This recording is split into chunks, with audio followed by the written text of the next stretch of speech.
We're here today to talk about a culmination of a 24-month investigation.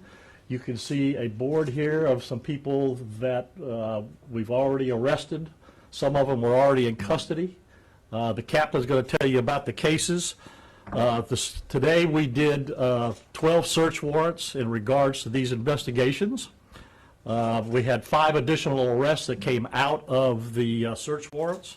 We recovered numerous firearms, including some AK-47 rifles, cocaine, marijuana, paraphernalia in the houses. It was a good day to put this many people in jail. Resolve some cases that have been ongoing, one of which you might remember, the shooting at the football game on Forest Hill Boulevard, which was a very tough case in itself. So I'm going to let the Captain give you the details on that, and then I'll be back to you in a minute. Yeah. Captain Michael Wallace, W-A-L-L-A-C-E.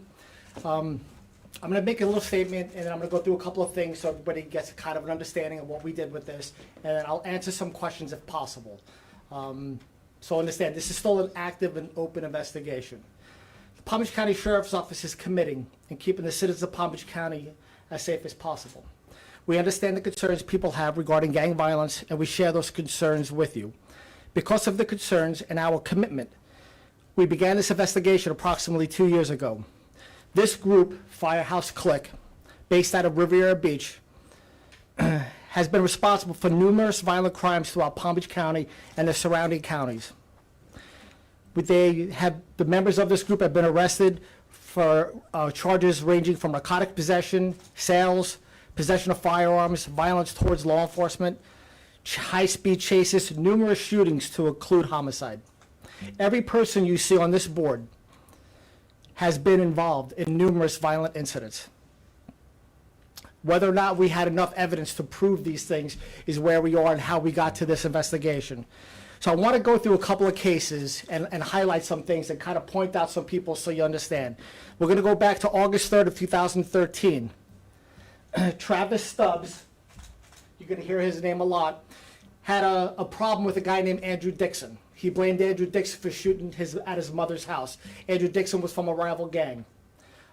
Shots fired, had a problem, but nothing culminated that because gang members do not cooperate with law enforcement.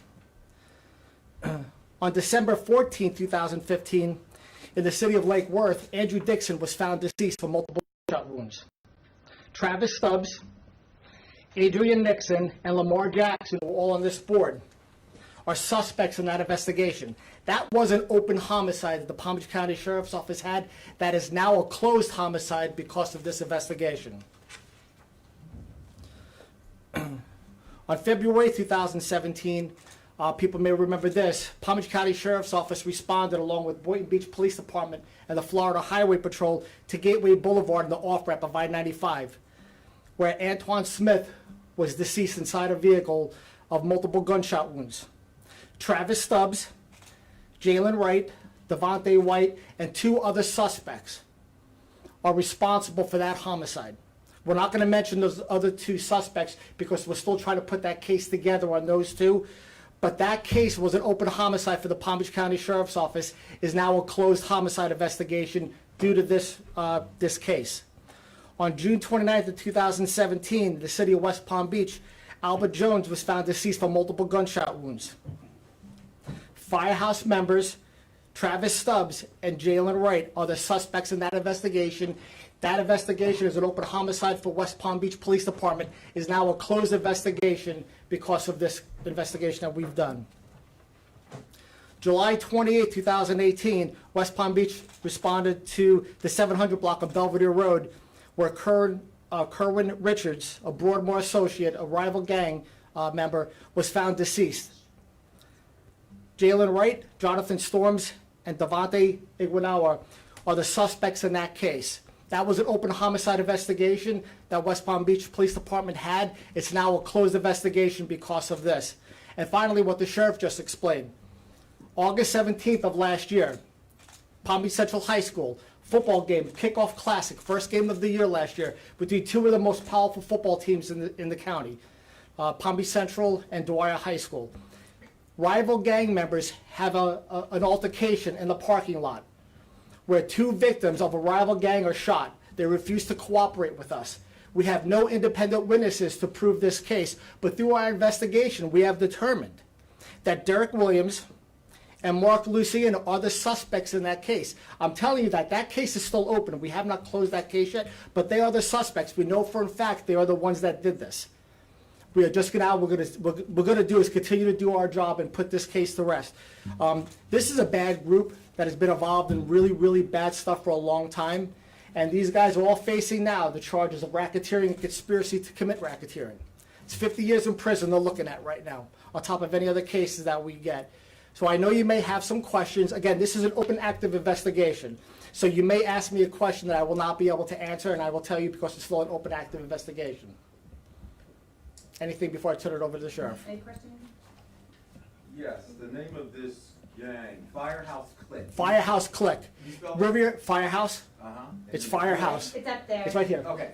Yeah, and the reason it's Firehouse Click is by Firehouse Park in Riviera Beach by 5th Street. That was where this gang initiated and really started to form in the late 90s. Late 90s. Yes. Any affiliation with like Bloods, Crips, or anything? There is some affiliation with them, but you get a lot of our gangs here, the local cliques like this, they will claim some affiliation with some of the big national gangs, but these are more neighborhood type cliques that start to grow. Now there's 2 sets of Firehouse Clique. There's Firehouse, and then there's another group in West Palm Beach off of 42nd Street. So you have Firehouse is 5th Street, so they refer to them as 5th, and then you have a clique in West Palm off of 42nd Street, that's 042. That's both the same group, so again, they expand out. We did search warrants today in rural Palm Beach, again, related to this gang, so they reach out around the county. What do you think their numbers are? They're probably 60 strong or so, give or take a few that we know of. So you mentioned, Minus 14 right now, so. Yep. you mentioned a number of homicide investigations, so is the thought that these guys were going after other gang members, or? Yeah, they know, again, folks, what happens with gangs, I have a beef with you, I have a problem, you and I get into it. That's how we settle things now. It's not like it was years ago where 2 guys could stand up and have a fist fight. They get a gun and they shoot somebody, and it doesn't matter where they are. That's why we had that shooting at a football game last year. You catch somebody, as we say, we call it, you catch somebody slipping. You catch them without a weapon. You catch them someplace where they can't defend themselves, and they're going to get you somewhere. So it doesn't matter if it's at a football game, a supermarket, a restaurant, or a bowling alley. So yeah, all of these gangs, there's gangs here that feuding with other gangs in Riviera Beach and West Palm Beach, Boynton Beach, Lake Worth, certainly the county jurisdiction, everywhere around that. So can you describe how and why the public is now so much safer with these guys now arrested? I just went through a couple of cases with you, just a few, that you look at 4 homicides that we solved because of this that were not solved before. So whenever we have people that are out there committing violent crime, look, we have bad things happen in places, and it doesn't matter where you are. You could be someplace with your family. You could be at a football game, and somebody decides to try to shoot somebody. Nobody's safe from that. And that's a good segue. Thank you, Captain. That's a good segue because to wrap this up, I know we appreciate you being here, getting this word out. And I know the bad guys, they watch TV, so let me explain this to you. See this group right here? That's just a start. That's just a start. Because we know where they work, we know where they do their business, we know who they are, and we know where they live. And the message to them is, we are coming after you with every ounce of resource that we have. We're going to take you out of these neighborhoods, and we're going to put you in jail. And this is just a start, folks. Stay tuned for the next couple days, because we got another announcement coming out.